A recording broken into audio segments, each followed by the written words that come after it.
মুসলিমদের কিছুই নেই। দিল্লি শাহী মসজিদ দাঁড়িয়ে আছে, মুসলিমদের স্বাধীনতা নাই।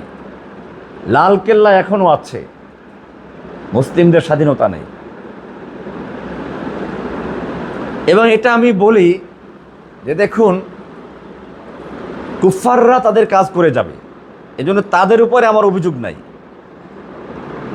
বরং তারা যে তাদের মিশন বাতিল হোক এটাকে বাস্তবায়ন করার জন্য আপ্রাণ চেষ্টা করে যাচ্ছে, এই জন্য ধন্যবাদ পাওয়ার উপযুক্ত। তারা প্ল্যান করেছে বাবরি মসজিদ ভাঙবে, সেটার জন্য প্রস্তুতি গ্রহণ করেছে, মানসিকভাবে তৈরি হয়েছে, কি কি প্রতিক্রিয়া হতে পারে, তার মোকাবেলা কেমনে করতে হবে, আন্তর্জাতিকভাবে জাতীয়ভাবে কেমনে করতে হবে, সেই প্ল্যান তারা করেই সময় মতো ভেঙে দিয়েছে। এখন তারা জানে কি প্রতিক্রিয়া হবে, মুসলিমরা মিছিল করবে, ওটা ট্যাকেল দেওয়ার জন্য যা করার তারা ব্যবস্থা করেছে। তাদের প্ল্যান ছিল জম্মু কাশ্মীরের ৩৭০ ধারা বাতিল করে দেওয়ার। এই জন্য তারা প্ল্যান করেছে, প্রস্তুতি নিয়েছে এবং সুযোগ তৈরি করেছে, সময় মতো তারা বাতিল করে দিয়েছে। মুসলিম বিশ্ব কয়েকদিন মিছিল মিটিং করেছে, এরপরে শীতল হয়ে গেছে। এমনিভাবে পশ্চিমাদের প্ল্যান আছে, পার্বত্য অঞ্চলকে কেন্দ্র করে তারা খ্রিস্টান রাজ্য বানাবে। সেজন্য তারা পরিবেশ তৈরি করছে, মানুষের ভিতরে কাজ করে যাচ্ছে এবং হয়তো সুযোগ মতো তারা এটা করে ফেলবে। মুসলিম বিশ্ব তখন মিছিল করবে, বাংলাদেশের মানুষ রাজপথে আন্দোলন করবে, কয়েকদিন করে তারা এটা মেনে নেবে। এমনকি ভারতের নতুন প্ল্যান, নতুন সংসদ ভবনে তাদের যে মানচিত্র বসানো হয়েছে, সেখানে বাংলাদেশকে তাদের একটা প্রদেশ হিসেবে দেখানো হয়েছে। এটা তাদের প্ল্যান, এটার জন্য তাদের প্রস্তুতি চলছে। একের পর এক তারা বাংলাদেশের আশপাশের রাজ্যগুলো দখল করছে এবং এভাবে প্রস্তুতি গ্রহণ হচ্ছে, ভিতরে লোক তৈরি হচ্ছে। এরপরে তারা এটাকেও নিয়ে নেবে। আল্লাহ হেফাজত করে, আমি বারবার বলছি। তখন আপনি কি করবেন? আমরা স্বপ্ন দেখি বাইতুল মুকাদ্দাস মুক্ত করব, কিন্তু বাইতুল মুকাদ্দাস মুক্ত করা কি একদিনের বিষয় ছিল? আপনি যদি ইতিহাস পড়েন দেখবেন, নুরউদ্দিন জঙ্গি রাহমাতুল্লাহ আলাইহি মেম্বার তৈরি করেছিলেন। তিনি বাইতুল মুকাদ্দাস বিজয় করবেন, সেখানে জুমার খুতবা দিবেন, সেজন্য মেম্বার তৈরি করেছেন। তিনি বাস্তবায়ন করতে পারেননি। তার আদর্শের অনুসারী সালাহুদ্দিন আইয়ুবী রাহমাতুল্লাহ আলাইহি বাস্তবায়ন করেছেন, সেই মেম্বারটাই স্থাপন করেছিলেন। তো এটাই হচ্ছে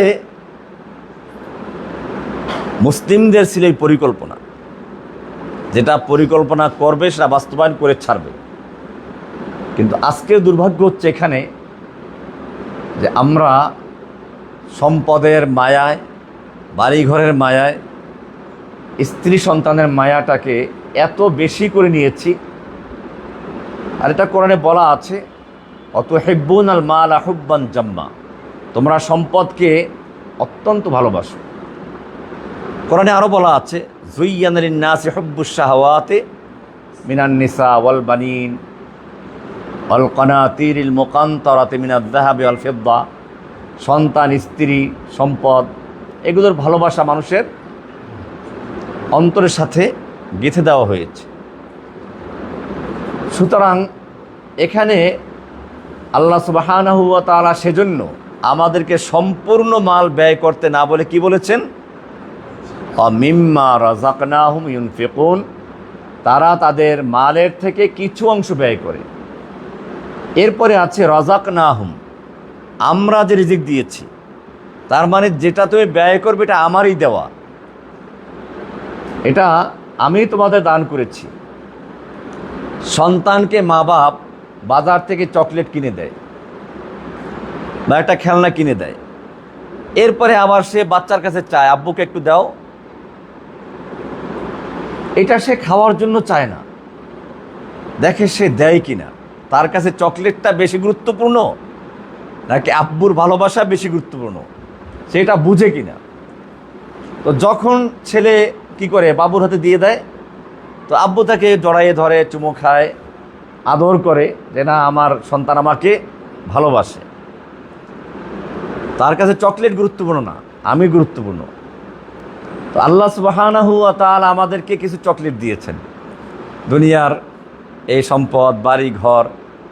আল্লাহ তাআলা দেখতে চান যে আমরা এই চকলেটের মহব্বতে পড়ে আল্লাহকে ভুলে গেলাম, নাকি আল্লাহকে গুরুত্ব দিয়ে আমরা চকলেটগুলো আল্লাহ রাস্তায় ব্যয় করতে পারি। এই কারণে বলা হয়ে থাকে আমিম্মা রাযাকনাহুম, আমি তোমাদেরকে যে রিজিক দান করেছি এর থেকে ব্যয় করো।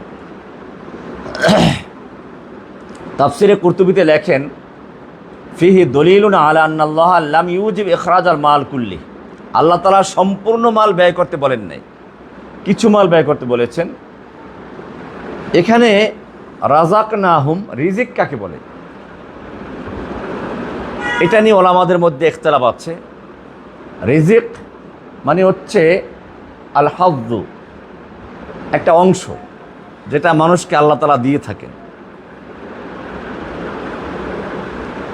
এখন রিজিক হারাম জিনিস দ্বারা হতে পারে কিনা?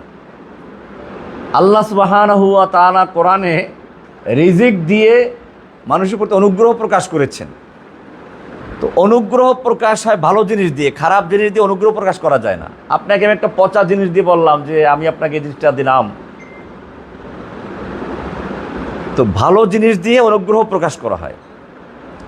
মুতাজিলাদের বক্তব্য হচ্ছে আল্লাহ তো রিজিক দিয়ে অনুগ্রহ প্রকাশ করেছেন, আমাদের প্রতি অনুগ্রহ করেছেন, কাজে হারাম জিনিস রিজিক হতে পারে না। এখন একটা প্রশ্ন আসে, তাহলে একটা ছেলে জন্মগ্রহণ করেছে যার ঘরে সে চোর,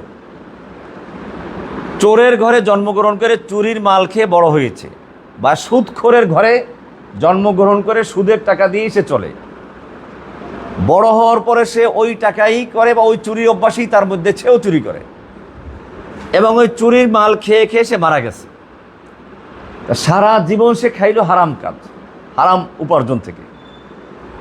এখন রিজিক বলতে তো হারাম জিনিস না, তাহলে আল্লাহ তাকে রিজিক দেন নাই? মুতাজিলাদের বক্তব্য হচ্ছে যে না, আল্লাহ রিজিক সে খেয়ে মরে নাই। অথচ কোরআনে বলা আছে ওয়ামা মিন দাব্বাতিন ফিল আরদি ইল্লা আলাল্লাহি রিজকুহা, জমিনের ভিতরে এমন কোনো বিচরণশীল জীব নেই যার রিজিকের দায়িত্ব আমি আল্লাহ গ্রহণ করি নাই। অর্থাৎ সব কিছু রিজিকের দায়িত্ব কার? আল্লাহ তাআলার।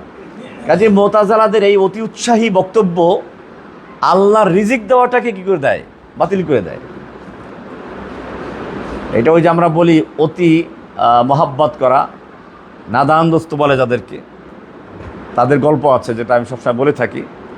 এটা ওরকমই যে আল্লাহকে এই ঈশ্বর থেকে বাঁচাতে গিয়ে তারা এমন এক ভুল করে বসলো যে আল্লাহ তাআলাদের রিজিক দাতা এটাই তারা অস্বীকার করে বসেছে। কোরআনের স্পষ্ট আয়াত আছে আমিম্মা রাযাকনাহুম ইউনফিকুন, আমি তাদেরকে রিজিক দান করেছি, এর থেকে তারা ব্যয় করে। রিজিক হচ্ছে আল আতা আল মুস্তামির, আল আতা নিয়মিত দানকে বলা হয় রিজিক। একবার দিল বন্ধ করে দিল, এটা রিজিক না।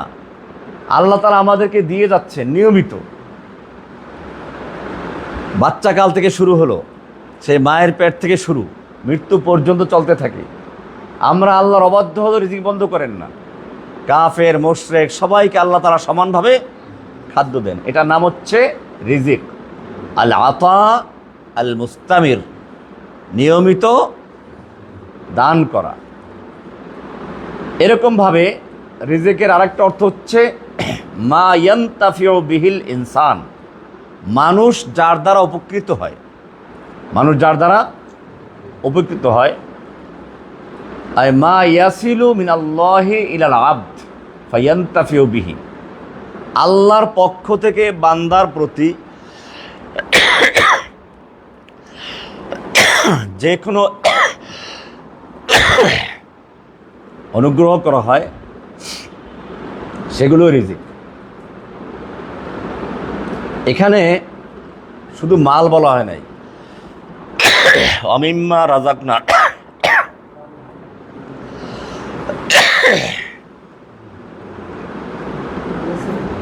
আমি যা কিছু রিজিক দিয়েছি তার থেকে তারা ব্যয় করে।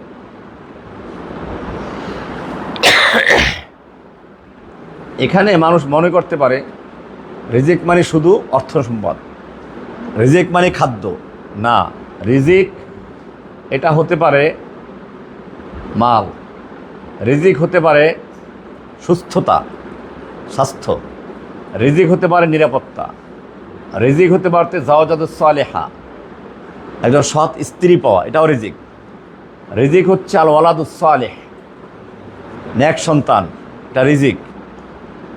এরকম রিজিক হলো আল ইলমুন নাফি, উপকারী জ্ঞান। অপকারী জ্ঞান না, কিছু জ্ঞান আছে মানুষের ক্ষতি করে। এই যে যারা বোম তৈরি করার জ্ঞান অর্জন করেছে, এরা কি করেছে? এরা মানুষের ক্ষতি করেছে। বোম যদি না থাকতো, বিশ্বে যদি এই পারমাণবিক বোমা বলেন, ক্ষেপণাস্ত্র বলেন, বন্দুকের গুলি পর্যন্ত না হতো, তাহলে কি হতো? মানুষ যুদ্ধ করলে এত মানুষ মারা যেত না। আর এখন হাজার হাজার মানুষ মেরে ফেলে, অথচ সামনে আসার কোনো প্রয়োজন হয় না। তো এটা ইলমে নাফে না, এটা হচ্ছে ইলমুদ্দর, ক্ষতিকর ইলম। তো ইলমে নাফে এটা আল্লাহর রিজিক। এরকম ঈমান, এটা আল্লাহর রিজিক। আল ঈমান রিজকুন ওয়াল হিদায়াতু রিজকুন, হেদায়েতটাও রিজিক। বরং হেদায়েত হচ্ছে আযমুল আরযাক আল ঈমান ওয়াল হিদায়াত। সবচেয়ে বড় রিজিক হচ্ছে কি? ঈমান এবং হেদায়েত। আল্লাহ তাআলা বলছেন ওয়ারাযাকাকুম মিনাত তাইয়্যিবাত, তিনি তোমাদেরকে পবিত্র জিনিস থেকে রিজিক দান করেছেন, পবিত্র জিনিস থেকে।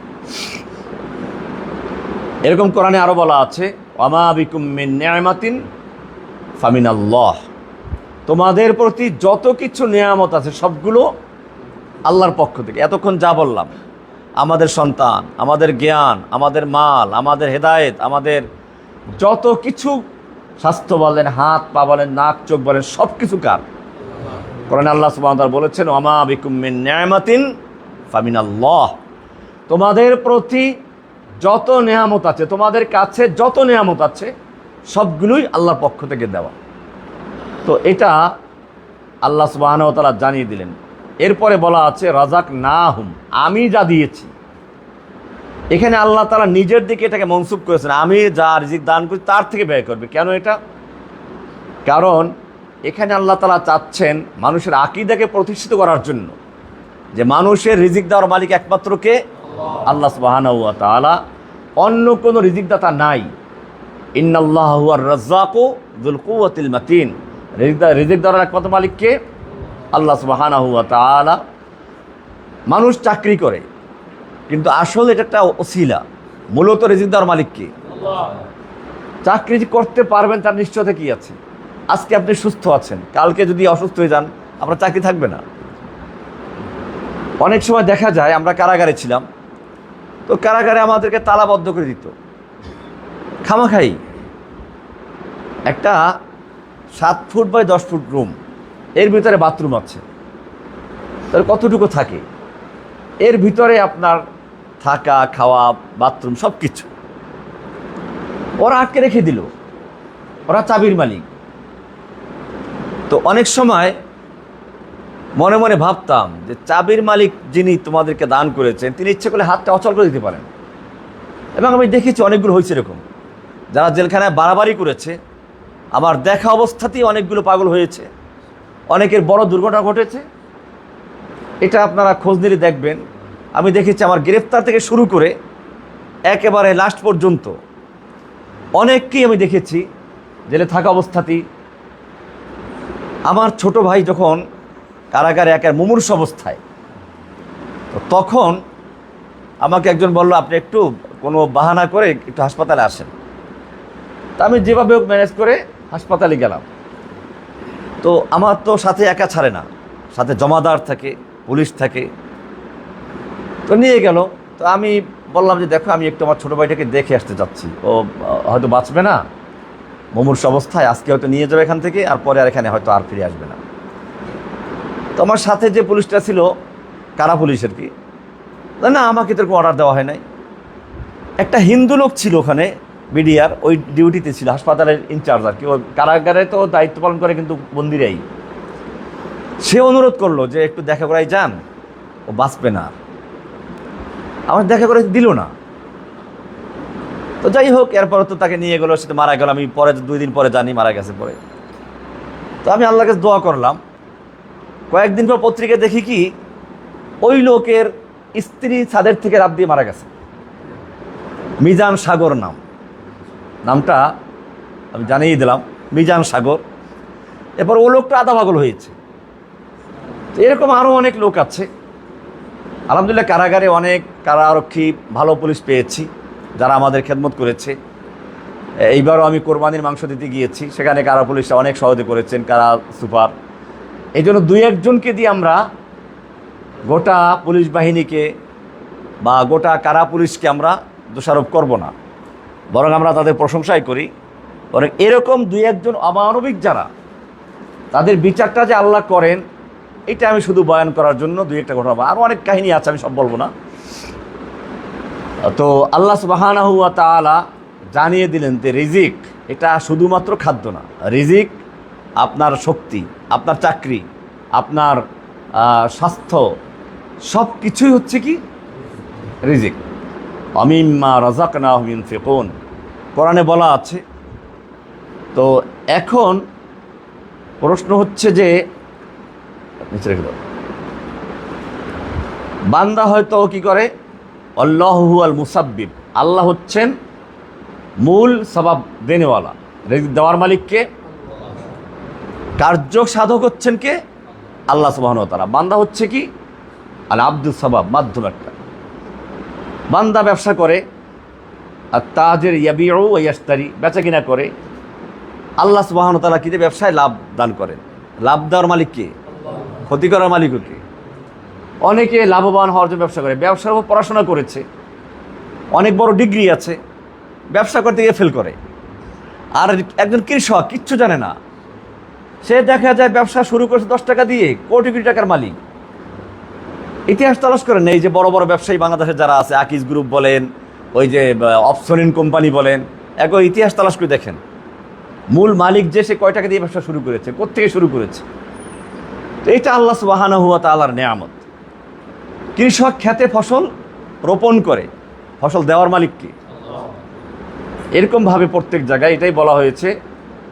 কোরআনের সূরায়ে ওয়াকিয়াতে আছে, আফারাআইতুম মা তাহরুসুন, তোমরা দেখছো কি যা তোমরা চাষ করো, আনতুম তাজরাউনাহু আম নাহনুজ জারিউন, তোমরা কি ওটা উৎপন্ন করো না আমরা উৎপন্ন করি? আল্লাহ বলছেন আমি উৎপন্ন করি না, তোমরা উৎপন্ন করো। তাহলে উৎপন্ন করার মালিক কে? আপনি আমি চাষাবাদ করি। এ কারণে সব রকমের রিজিক দেওয়ার মালিক হচ্ছেন আল্লাহ সুবহানাহু ওয়া তাআলা। রাযাকনাহুম, রাযাকনা এটা আমভাবে বলা হয়েছে, যত প্রকারের রিজিক আছে সবগুলোই দেয় কে? আল্লাহ সুবহানাহু ওয়া তাআলা। এই জন্য রাযাকনাহুম বলেছেন। এরপরে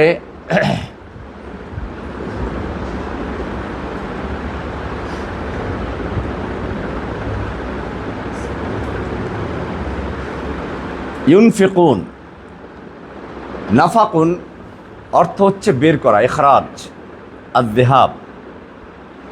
নাফাকুন শব্দের অর্থ কি? বের করা। আল ইনফাক বের করা, হাতের থেকে দান করতে গেলে বের করতে হয়। এর থেকে নাফাকুন মানে হচ্ছে আমরা যে সুরঙ্গ পথ বলি, টানেল বলি যেটাকে, এটাকে আরবিতে বলা হয় কি? নাফাক। আপনি আরব দেশে যাবেন তো ওদেরকে দেখবেন যে পাহাড়ের নিচে দিয়ে রাস্তা চলে গেছে। আমাদের দেশ তো খালের ভিতর দিয়ে চলে গেছে, একটাই আছে কর্ণফুলী টাওয়ার, টানেল। আপনি বিভিন্ন দেশে যান, সৌদি আরবে যান, দেখবেন যে পাহাড় দাঁড়িয়ে আছে, নিচে দিয়ে রাস্তা চলে গেছে। আপনি এক পাশ দিয়ে ঢুকে আর এক পাশ দিয়ে বের হয়ে চলে গেছেন, পাহাড় উপরে বিশাল পাহাড় দাঁড়িয়ে আছে। এগুলোকে আরবিতে বলা হয় কি? নাফাক। নাফাক মানে হচ্ছে কি? সুরঙ্গ রাস্তা। ইঁদুরের গর্তকেও বলা হয় নাফাক, এর গুইসাপের গর্তকে বলা হয় নাফাক। একাধিক মুখ থাকে যেখানে একটা দিয়ে ঢুকে আর একটা দিয়ে বের হয়ে যাওয়া যায়, এরকম সুরঙ্গ পথকে বলা হয় কি? নাফাকুন।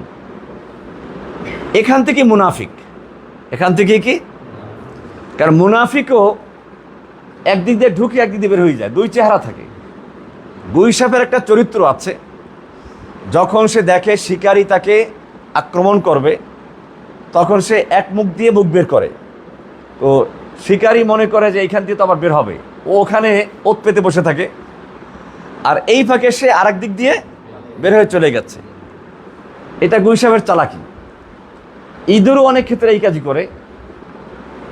মুনাফিকরাও যেহেতু দুইটা রাস্তা খোলা রাখে, এই কারণে মুনাফিকদেরকে মুনাফিক বলা হয়, দুই রাস্তা লাগে, জু আজহাইন বলা হয়। কোরআনে এদের চরিত্র অনেক লম্বা আকারে আছে, এর উপর বিস্তারিত আলোচনা আছে আমাদের। তো ইনফাক মানে হচ্ছে বের করা। এখানে বলা আছে আমিম্মা রাযাকনাহুম ইউনফিকুন, আমরা তাদেরকে যে রিজিক দান করেছি এর থেকে তারা বের করে, ব্যয় করে। মানে আপনাকে ব্যয় করতে হলে বের করতে হবে, পকেট থেকে বের করতে হবে। আপনি দেখবেন শুক্রবারে যখন মানুষ কি করে, ওই যে ব্যয় করার জন্য হাত দেয়, তো তখন দেখা যায় হাত যে ঢুকে আর সহজে বের হয় না, মানে তালাশ করে 5 টাকার নোট না 10 টাকার নোট, হ্যাঁ, পচা নোটটা না ভালো নোটটা। তো আল্লাহ রাস্তায় ব্যয় করার জন্য পচাটা বের করে, যেটা অচল, কোনো যা চালান যাবে না, ওটাকে তারা খুঁজে বের করে। তো এখানে ইউনফিকুন মানে হচ্ছে বের করতে হবে আপনাকে। ইউনফিকুন আরেকটা হচ্ছে যেটা চলমান, অর্থাৎ এমন জিনিস দান করা যেটা আপনার চলবে। ইউনফিকুনা আনফাকু, এটা ফেলে মাউদি বলা হয় আরবিতে, আনফাকু হলে পারে যা ব্যয় করেছে, কিন্তু না এখানে তা বলা হয় না, বলা হয়েছে ইউনফিকুনা। ইউনফিকুনা হচ্ছে তাজাদ্দুদ, হুদুস ও তাজাদ্দুদ, ফেল বলে এটাকে তাজাদ্দুদ, মানে বারবার তারা ব্যয় করে। এর মানে হচ্ছে একবার তারা ব্যয় করলো আর শেষ করে দিল, বিষয়টা ওরকম না, বরং তাদের অভ্যাসই হচ্ছে ব্যয় করা। যখনই তারা সুযোগ পায় তখনই ব্যয় করে। আল্লাহ সুবহানাহু ওয়া তাআলা বারবার দিচ্ছেন, প্রতি মাসে আপনি বেতন পাচ্ছেন, আপনি প্রতি মাসেই বেতন পেয়ে ওখানে এটা খরচ করছেন, প্রতিদিন আপনি ব্যবসা বাণিজ্য করছেন, লাভ করছেন, আপনি প্রতিদিন ওখান থেকে কিছু ব্যয় করছেন।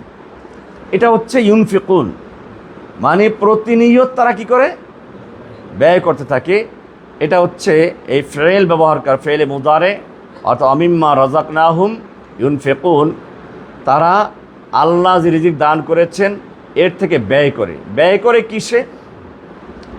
এক তো হচ্ছে এই আল ইনফাকুল ওয়াজিব, আল্লাহ কর্তৃক যারা ধার্যকৃত আছে, যাকাত, ফিতরা, এগুলো ধার্যকৃত।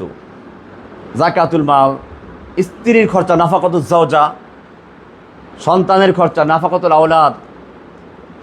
কোরআনে বলা আছে ওয়ালাল মাউলুদ রিজকুহুন্না ওয়া কিসওয়াতুহুন্না, অর্থাৎ সন্তানের পিতার উপরে তাদের খাদ্য বস্ত্রের দায়িত্ব রয়েছে। কাজে এগুলো হচ্ছে ওয়াজিব, যাকাত, ফিতরা, স্ত্রী সন্তানের খরপোশ দেওয়া, এগুলো হচ্ছে নাফাকাতুল ওয়াজিবা। এরপরে আছে মুস্তাহাব দান করা, যেমন সাদাকাত, এরকমভাবে মসজিদ নির্মাণ করা, কাফালাতুল আইতাম, ইয়েতিমদের দায়িত্ব গ্রহণ করা, মুসাআদাতুল ফুকারা, দরিদ্রদের সাহায্য করা, এটা হচ্ছে নফল। আর একটা আছে আল ইনফাকুল মুহাররাম, হারাম কাজে ব্যয় করা, হারাম ব্যয় করা, হারাম দান। এটা কীরকম? এই যে মনে করেন ছায়ানটকে দান করলো, গুনাহে জারিয়া। সাদাকায়ে জারিয়া যেরকম আছে, গুনাহে জারিয়াও আছে। গুনাহে জারিয়া কি? বাদ্যযন্ত্র কিনে দিল, ছায়ানটের জন্য বিল্ডিং করে দিল, যন্ত্র কিনে দিল। একদিকে আপনি দৈনিক ক্ষেত্রে যদি কিতাব কিনে দেন, তো সেগুলো একদিকে আল্লাহর দ্বীনের কাজে যে ব্যয় হবে, সাদকা জারিয়া হিসেবে থাকবে। আরেকটা হচ্ছে গুনাহের কাজে ব্যয় করা, এটা গুনাহে জারিয়া। গুনাহে সাদাকায়ে জারিয়া যেরকম যে সকল কাজ আপনার মৃত্যুর পরে চলমান থাকবে, আপনি মারা গেলে পরে তার আমল নামায় আপনার সওয়াব পেতে থাকবেন, ঠিক এরকমভাবেই মৃত্যুর পরে যদি কোনো এমন কাজ করে যায় যে মৃত্যুর পরে গুনাহের কাজ চলতে থাকবে, তাহলে তার আমল নামায় গুনাহও চলতে থাকবে, গুনাহে জারিয়া। সেগুলো হচ্ছে কি? কেউ ওই যে বললাম গানের স্কুল খুলে দিল, কেউ মাজার তৈরি করে দিল, মাজারে বিল্ডিং তৈরি করে দিল, মাজারে সেজদা করার জায়গা বানিয়ে দিল। তো এইসব যারা করবে এরা এই গুনাহের জারিয়ার মধ্যে অন্তর্ভুক্ত হয়ে গেল। সেটা এরকমভাবে যারা সন্ত্রাসী কাজে অর্থায়ন করে, সন্ত্রাসী পালে যারা, কোরআনে বলা আছে ওয়ালা তুবাদ্দির তাবযীরা ইন্নাল মুবাদ্দিরিনা কানু ইখওয়ানাশ শায়াতিন, অপচয়কারী শয়তানের ভাই। এই জন্য মুমিনদের বৈশিষ্ট্য হচ্ছে মুমিনরা একেবারে খুব অপচয় করে না, আবার কৃপণতাও করবে না। আল্লাহ রাসূল সাল্লাল্লাহু আলাইহি ওয়াসাল্লামকে সে এক সাহাবী বলেন, ইয়া রাসূলুল্লাহ, আমার পুরা মাল আমি আল্লাহর রাস্তায় ব্যয় করলাম। বললেন, না, তুমি তোমার স্ত্রী সন্তানের জন্য কিছু রেখে দাও। সে বলল, তাহলে আমি অর্ধেকটা দান করব। বলেন যে না, আরও কমাও। বলে 1/3 বলে হ্যাঁ 1/3 ঠিক আছে, কিন্তু এটাও অনেক বেশি। এরপরে আল্লাহর রাসূল সাল্লাল্লাহু আলাইহি ওয়াসাল্লাম বললেন, তুমি তোমার সব মাল আল্লাহ রাস্তায় দান করে গেলে, আর পরের দিন তোমার স্ত্রী সন্তান মানুষের কাছে ভিক্ষা করবে, এর চেয়ে ভালো তুমি তাদেরকে ভালো অবস্থায় রেখে যাও। এখানে ইসলাম একটা ভারসাম্যতার সবক দান করেছে। একদিকে আল্লাহ সুবহানাহু ওয়া তাআলা খরচের জন্য উৎসাহিত করেছেন, আর একদিকে সম্পূর্ণ মাল ব্যয় করার কথা বলেন নাই। এটা ভিন্ন কথা। আবু বকর রাদিয়াল্লাহু তাআলা আনহু যখন আল্লাহ নবীর কাছে তাবুকের যুদ্ধের দান নিয়ে আসলেন, বললেন কি পরিমাণ আনলে? বললে সব কিছু নিয়ে আসলাম। বলে তোমার ঘরের জন্য কি রেখেছো, পরিবারের জন্য কি রেখেছো? বলে আল্লাহ ওয়া রাসূলুহু, আল্লাহ এবং আল্লাহর রসুলকে রেখে এসেছে। তো এরকম যাদের তাকওয়া, এরকম যাদের ঈমান, তাদের বিষয়টা ভিন্ন। কিন্তু সাধারণ উসুল হচ্ছে এই যে একেবারে সব কিছু ব্যয় না করা, আবার একেবারে গুটিয়ে না রাখা। কোরআন বলছে ওয়ালা তাবসুত কুল্লাল বাসতি ফাতাকউদা মালুমা মাহসুরা। আবার একটা বলা আছে কি ওয়ালা তাকফি মাগলুলাতান ফি উনুকিকা, একেবারে গলার সাথে চিমটে যাওয়া, একেবারে এমনভাবে হাত গুটিয়ে নেওয়া যেন একেবারে গলার সাথে একেবারে আংটা লেগে গেছে, এরকম গুটিয়ে নেওয়া। কোরআনে আয়াতগুলো বলা আছে। তো এরকমটা যেন না করে। তো সেজন্য ইসলাম একটা মধ্যম পন্থা দান করেছে দানের ক্ষেত্রে, ব্যয়ের ক্ষেত্রে, যে একেবারে খুব অপচয় না হয়, আবার একেবারে যেন গুটিয়ে না রাখা হয়। আল্লাহ সুবহানাহু ওয়া তাআলা মানুষের মালের মধ্যে গরিবের হক রেখেছেন। তো অমিম্মা রাযাকনাহুম ইউনফিকুন, এখানে আল্লাহ সুবহানাহু ওয়া তাআলা সেজন্য প্রথমে শুরু করেছেন মিন দ্বারা। মিন মানে কিছু, মা মানে যা কিছু। এই যা কিছু বলতে সব, যেটা আমি একটু আগে বললাম, যে সেটা হতে পারে স্বাস্থ্য, হতে পারে আমাদের সম্পদ, হতে পারে সন্তান, হতে পারে কি আছে আমাদের জমি জমা, ব্যবসা বাণিজ্য, সব কিছুর থেকেই মা শব্দ দিয়ে অমুমান সব কিছুকে অন্তর্ভুক্ত করা হয়েছে। ইউনফিকুনা, তারা ব্যয় করতে থাকে। তার মানে এখানে একবার ব্যয় করলো আর বললো যে আমি ব্যয় করেছিলাম না। আল্লাহ সুবহানাহু ওয়া তাআলা আমাদেরকে সবসময় নেয়ামত দিচ্ছেন, আমাদেরও সবসময় সেটাকে ব্যয় করতে থাকা। আমাদের প্রতিদিন ক্ষুধা লাগে, ঠিক আমরা যে লোকগুলোকে ব্যয় করছি তাদেরও ক্ষুধা ডেলি আছে, প্রতিদিনই আছে। আমরা মনে করেন একবার সাহায্য করে বন্ধ করে দিলাম, তাদের তো প্রয়োজন সবসময়ের জন্যই আছে। যে লোকগুলো অভাবী বা যারা আপনার সাহায্য বা নির্ভরশীল, সেই লোকগুলো কিন্তু সবসময়ের জন্য আমাদের তাকিয়ে থাকে। তো এটা এখানে কোরআন আমাদের উৎসাহিত করেছে, আমিম্মা রাযাকনাহুম ইউনফিকুন। এ পর্যন্ত বলার পরে আল্লাহ সুবহানাহু ওয়া তাআলা আবার বলেছেন ওয়াল্লাযীনা ইউমিনুনা বিমা উনজিলা ইলাইকা ওয়া মা উনজিলা মিন ক্বাবলিকা ওয়া বিল আখিরাতি হুম ইউকিনুন। এখানে এতক্ষণ বলেছিলাম যে প্রথম হলো এতেকাদ, বিশুদ্ধ আকীদা, ইউমিনুনা বিল গায়ব। 2 নম্বরে ছিল কি আত তাআল্লুক মা আল্লাহ, ইউকিমুনাস সালাত, সালাত কায়েম করার মাধ্যমে। 3 নম্বর ছিল কি আত তাআল্লুক মাল ইবাদ বা খালকিল্লাহ, সৃষ্টির সঙ্গে সম্পর্ক স্থাপন করা দানের মাধ্যমে। এখন প্রশ্ন হচ্ছে আমাদের জীবন কিভাবে চলবে। সেক্ষেত্রে আল্লাহ সুবহানাহু ওয়া তাআলা এখানে আরেকটা সিফাত উল্লেখ করেছেন যে মুত্তাকি হতে হলে ওয়াল্লাযীনা ইউমিনুনা বিমা উনজিলা ইলাইকা, মুত্তাকিনদের আরেকটা গুরুত্বপূর্ণ বৈশিষ্ট্য হচ্ছে এটাকে আল্লাহ আলাদা করে দিয়েছেন। প্রথম বলেছেন আল্লাযীনা, যারা। আবার এখানে সেই শব্দটা নতুন করে উল্লেখ করেছেন ওয়াল্লাযীনা, আর যারা। তার মানে হচ্ছে ওই তিনটা আলাদা, এখন ওই তিনটা যাদের আছে তাদের জন্য এটা। এখন তাদের চলার পথ, তাদের সংবিধান, তাদের জীবনের পাথেও দরকার, সেইটা বলছেন ওয়াল্লাযীনা ইউমিনুনা বিমা উনজিলা ইলাইকা। আর যারা ঈমান আনে, ইউমিনুনা ঈমান আনে, এখানেও ইউমিনুনা ফেল তাজাদ্দুদ, মানে ঈমানকে তারা বারবার নবায়ন করতে থাকে। এমন না যে একবার ঈমান এনেছি বাস এরপরে আর খবর নেই, না, ঈমান নবায়ন করতে হবে। এই যে আপনারা দার্সে আসেন, কোরআনের সংস্পর্শে বসেন, ঈমান তাজা হয়। আবার গেলে পরে কি হয়ে যায়, ঈমান আবার একটু ঢিল হয়ে যায়। এটা স্বাভাবিক। সাহাবায়ে কেরাম আল্লাহ রাসূল সাল্লাল্লাহু আলাইহি ওয়াসাল্লামকে এসে বললেন, ইয়া রাসূলুল্লাহ, আমরা আপনার কাছে থাকি যখন মনে হয় যেন কান্নাল জান্নাত ওয়ান নার রাআয়াল আইন, জান্নাত জাহান্নাম আমরা একেবারে চাক্ষুষ দেখতে পাচ্ছি, কিন্তু যখন আপনার সামনে থেকে চলে যাই আনকার না, তখন আমরা যেন ভুলে যাই। আল্লাহ রাসূল সাল্লাল্লাহু আলাইহি ওয়াসাল্লাম বলছেন, শোনো, এটাই ঈমান, এটাই ঈমান। আমার কাছে থাকা অবস্থায় তোমাদের ঈমানের যে অবস্থা থাকে, এই অবস্থায় যদি সবসময় থাকতে পারতে, লাসাফাহাতকুমুল মালায়েকা ফিত তরিক, তাহলে তোমাদের সঙ্গে রাস্তায় রাস্তায় আল্লাহর ফেরেশতারা মুসাফা করত। কিন্তু এটা হবে না। ওয়ালাকিন ফাসাআতান ফাসাআতান, কিন্তু ঈমান মাঝে মধ্যে এরকম বাড়বে, মাঝে মধ্যে কমবে, ঈমানের শক্তি বাড়ে কমে, এটাই হবে। তো এটাই হচ্ছে যে ওয়াল্লাযীনা ইউমিনুনা, যারা ঈমান আনে, মানে বারবার তার ঈমানকে নবায়ন করে। কিসের প্রতি? বিমা উনজিলা ইলাইকা, আপনার প্রতি যা নাজিল করা হয়েছে তার উপরে, পুরোটার উপরে। বিমা এখানেও মা লিল উমুম, অর্থাৎ যা কিছু আপনার উপর নাজিল করা হয়েছে সবটার উপরে তাই ঈমান আনে। এমন না যে মতের সঙ্গে যেটা মিশে ওইটা মানে, মতের সঙ্গে যেটা মিলে না ওটা মানে না, এরকম না। ওয়ামা উনজিলা মিন ক্বাবলিকা, এবং আপনার পূর্বে যত কিতাব নাজিল করা হয়েছে সবগুলোর উপরে। এখানে একটা রহস্যপূর্ণ কথা আছে। দেখুন, খাতমে নবুয়ত ইসলামের একটা মূল আকীদা, যে আমাদের রাসূল সাল্লাল্লাহু আলাইহি সাল্লাম সর্বশেষ নবী, আমাদের নবীর পরে আর কোনো নবী আসবেন না। এটার জন্য আমরা অনেক দলিল পেশ করি। এইখানে শুরুতে আল্লাহ তাআলা সেটা বলে দিয়েছেন। কিভাবে?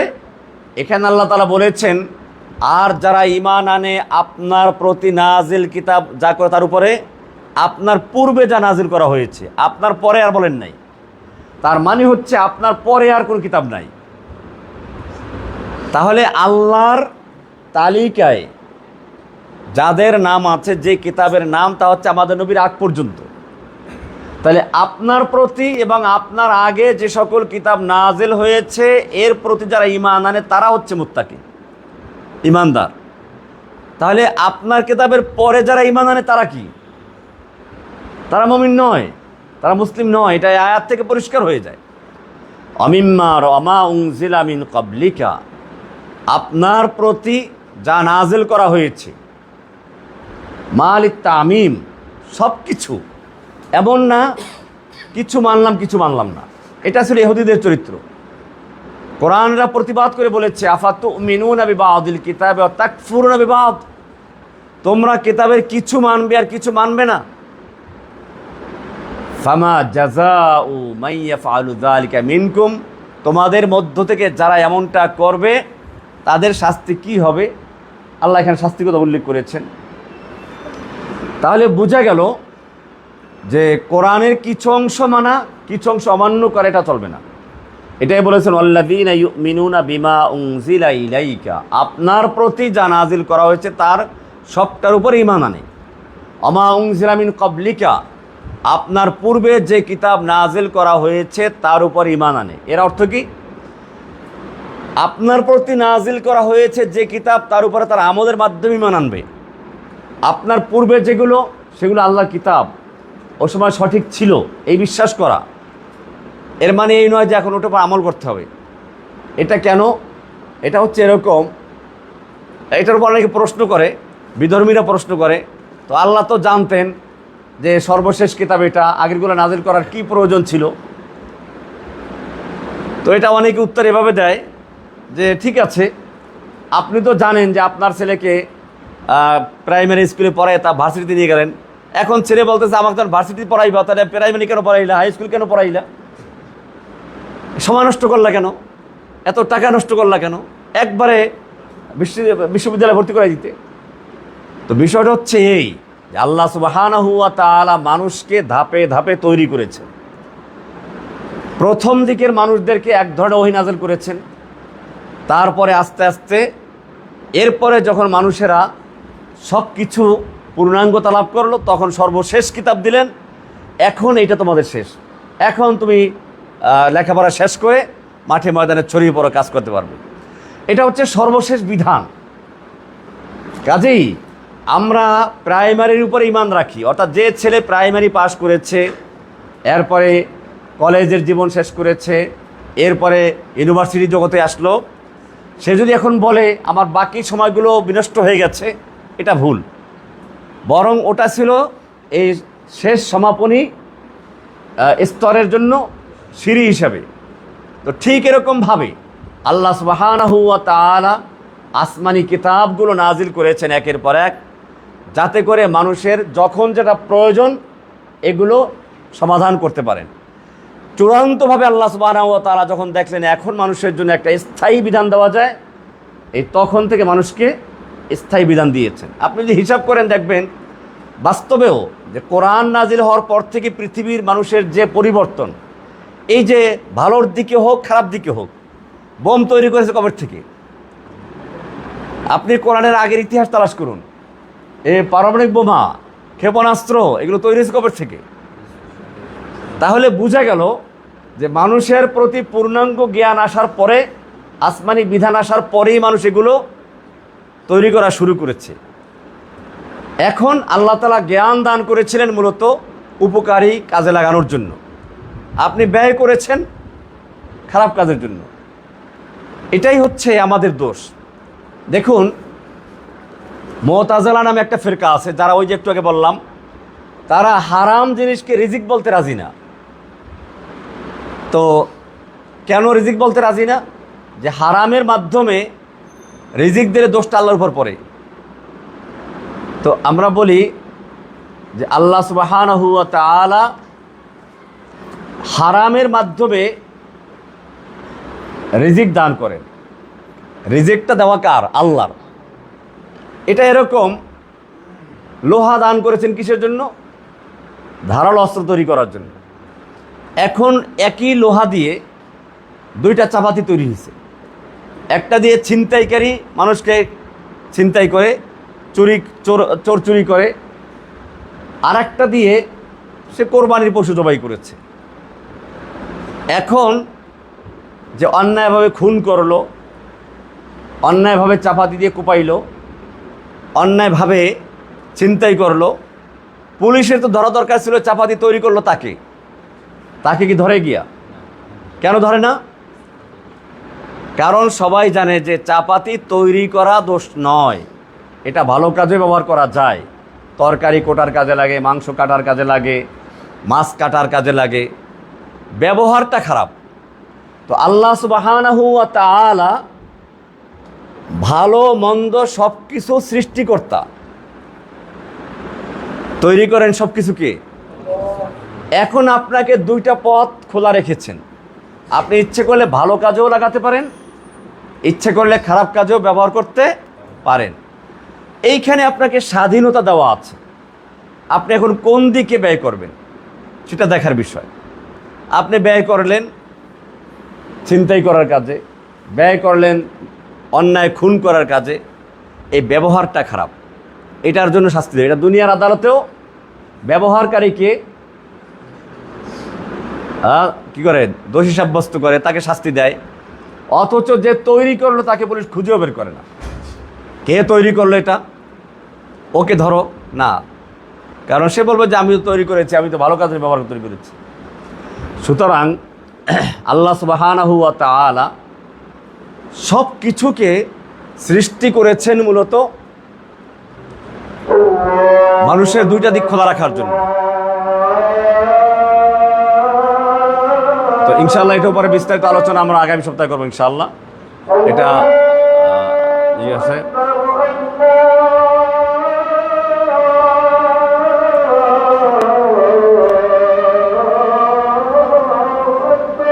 আল্লাহু আকবার, আল্লাহু আকবার। আশহাদু আন লা ইলাহা ইল্লাল্লাহ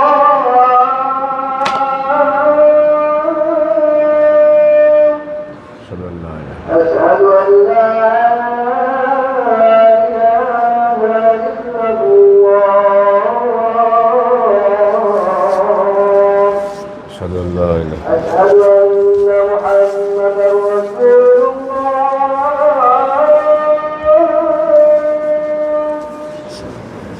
أشهد أن محمدا رسول الله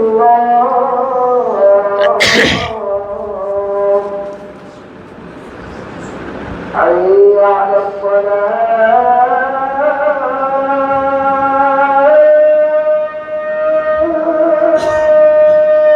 لا حول ولا قوة إلا بالله حي على الصلاة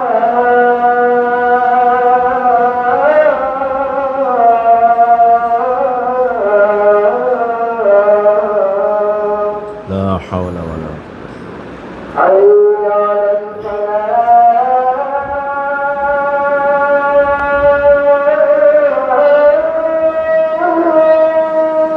لا حول ولا قوة إلا بالله حي على الفلاح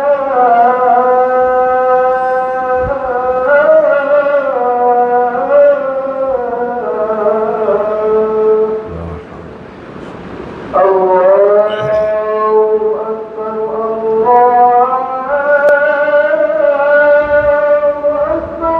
الله أكبر، الله أكبر.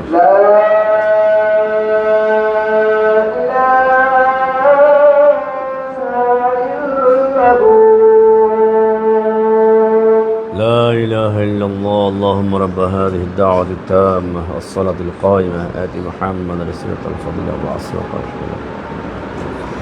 আমরা আলোচনা করছিলাম আজকে অমিম্মা রাযাকনাহুম ইউনফিকুন থেকে শুরু করে সংক্ষিপ্ত আলোচনা হয়েছে আমা উনজিলা মিন ক্বাবলিকা পর্যন্ত।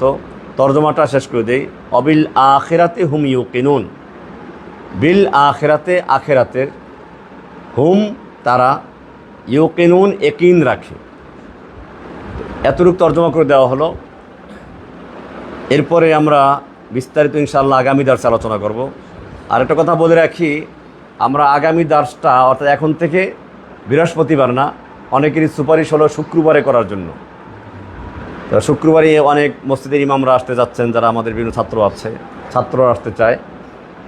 তো সেই জন্য ইনশাআল্লাহ আগামী সপ্তাহের থেকে দার্সটা বৃহস্পতির পরিবর্তে শুক্রবার হবে ইনশাআল্লাহ। আপনারা ইনশাআল্লাহ শুক্রবারে আসবেন, জুমা পরে বিকেলে চলে আসলেন। তো তর্জমাটা আবার শেষ করে তারপরে যথারীতি আবার পড়াই দিচ্ছি ইনশাআল্লাহ। অমিম্মা রাযাকনাহুম ইউনফিকুন, আমরা তাদেরকে যে রিজিক দান করেছি এর থেকে তারা ব্যয় করে।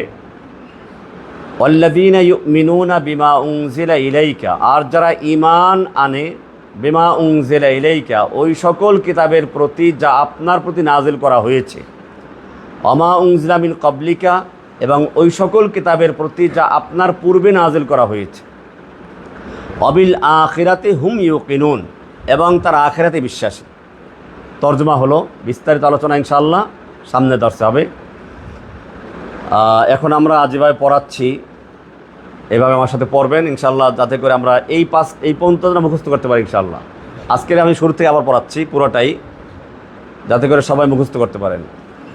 আউযু বিল্লাহি মিনাশ শাইতানির রাজীম। আউযু বিল্লাহি মিনাশ শাইতানির রাজীম।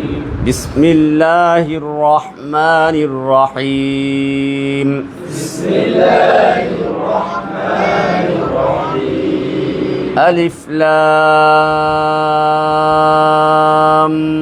মিম। আলিফ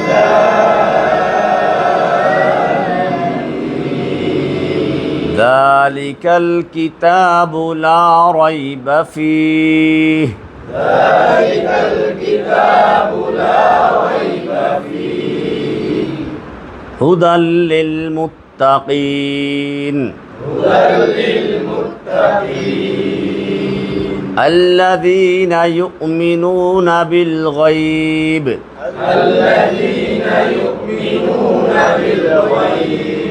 ويقيمون الصلاة ومما رزقناهم ينفقون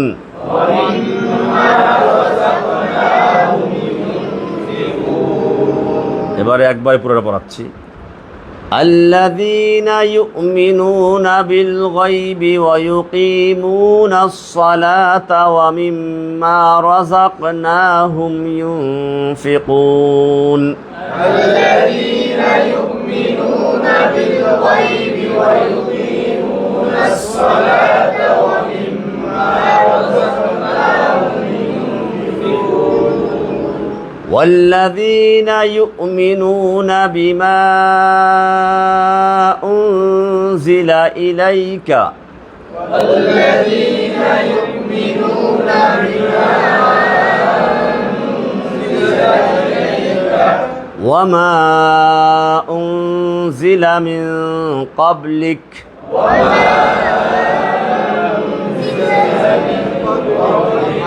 وبالآخرة هم يوقنون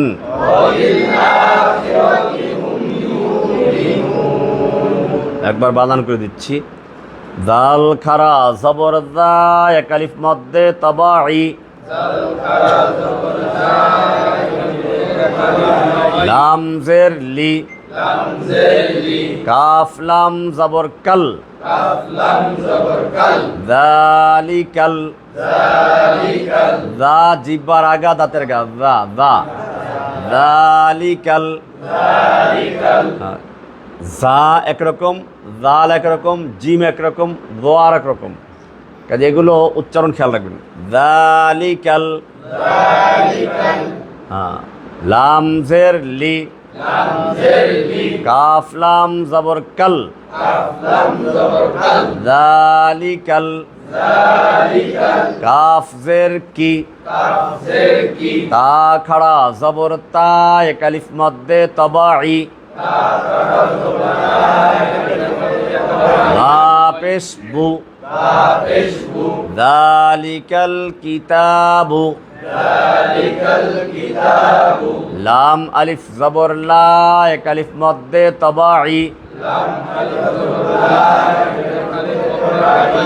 মধ্যে তবাই বলা হয়েছিল খারা জবর খারাজের উল্টা পেশ জবরের বাম পাশে কালি আলিফ জেরের বাম পাশে জজমলা ইয়া পেশের বাম পাশে জজমলা ওয়াও লা রা ইয়া জবর রাই হারফে লিন লিনের হরফ দুইটা বলা হরফে লিন লিনের হরফ দুইটা জবরের বাম পাশে জজমলা ইয়া যেটা এখানে আছে আর একটা হলো জজমলা ওয়াও যেমন খৌফ সাইফ ওসব জায়গায় আছে রা ইয়া জবর রাই হারফে লিন বা জবর বা লা রাইবা ফা ইয়া জের ফি এক আলিফ মধ্যে তবাই হাজের হি ফিহি ফিহি লা রাইবা ফিহি থামলে ফি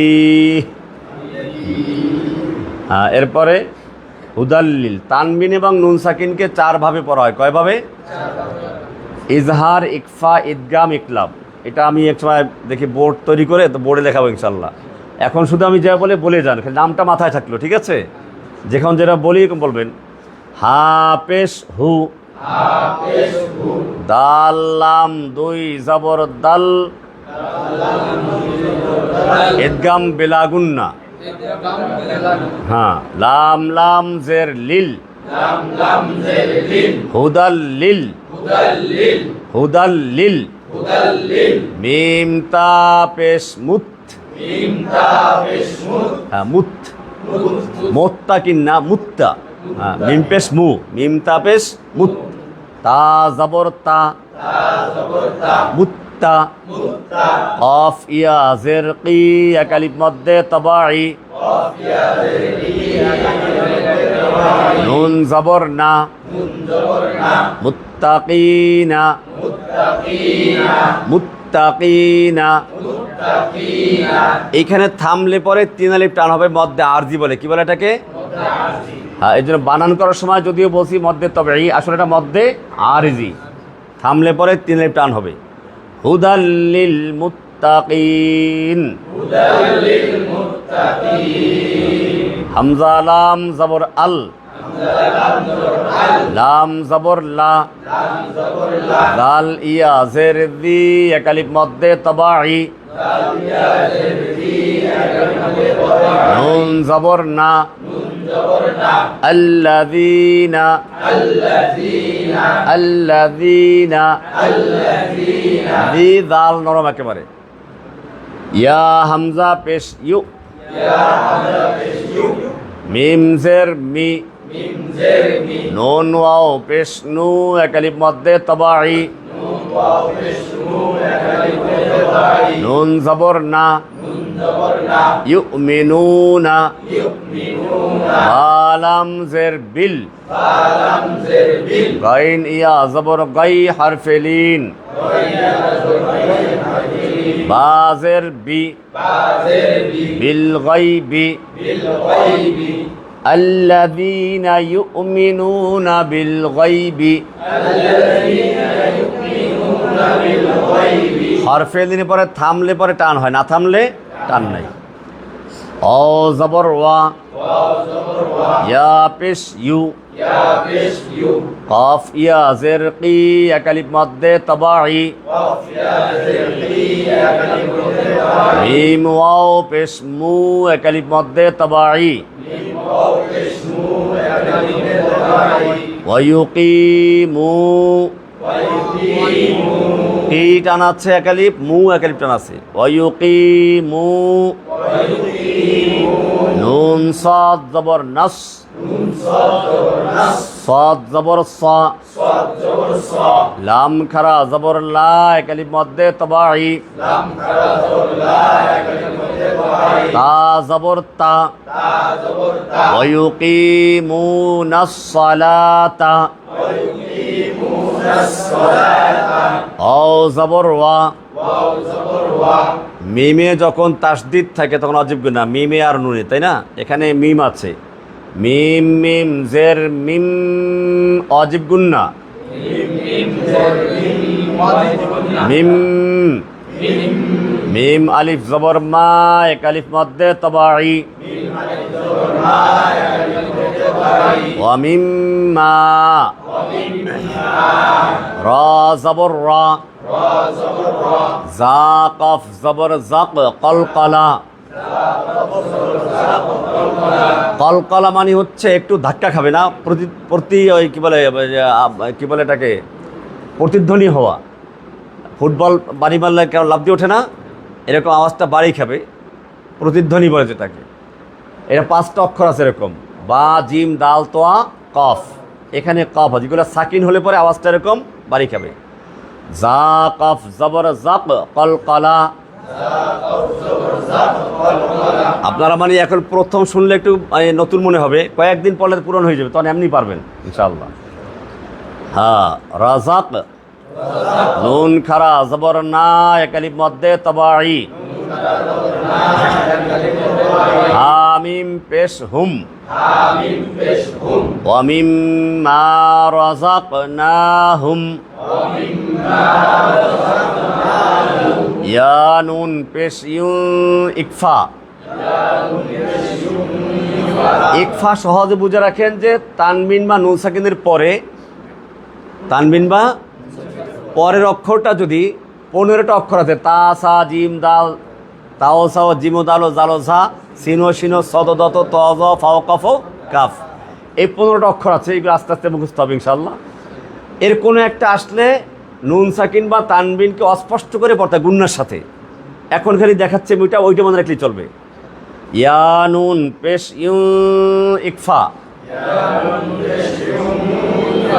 এখানে ইউ একটা গোল হয়ে যায়, অর মতো না হয় আবার। ইউং, ফাজের ফি, ইউনফি, কফ ও পেশ কু এক আলিফ মধ্যে তবাই, নুন জবর না, ইউনফিকুনা, ومما رزقناهم ينفقون,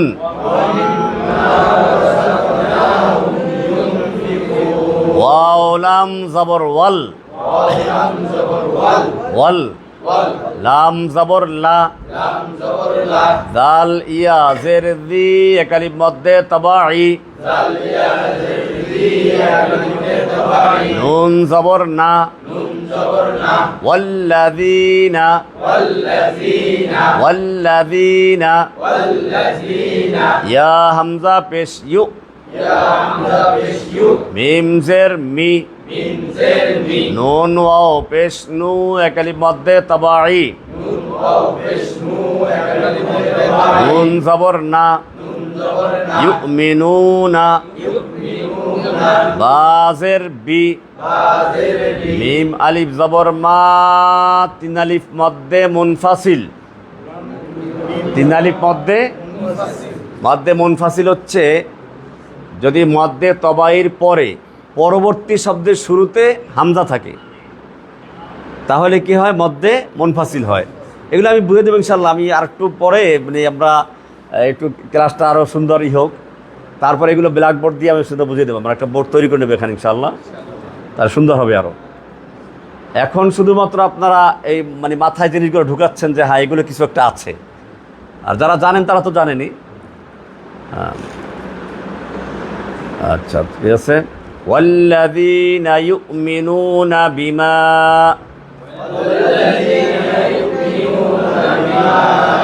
হামজা নুন পেশ ইকফা,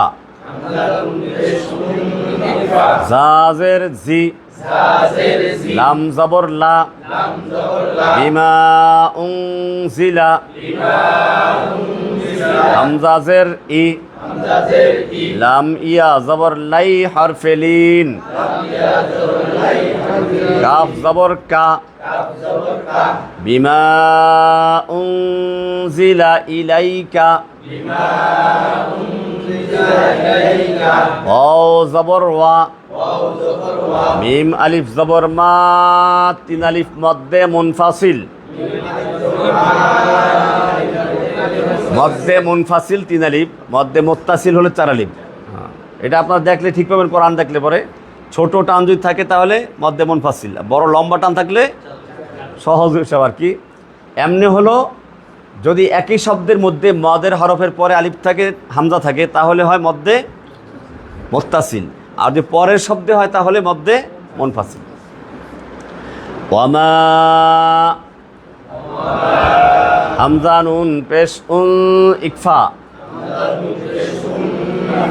জাজের জি, লাম জবর লা, ওয়ামা উনজিলা,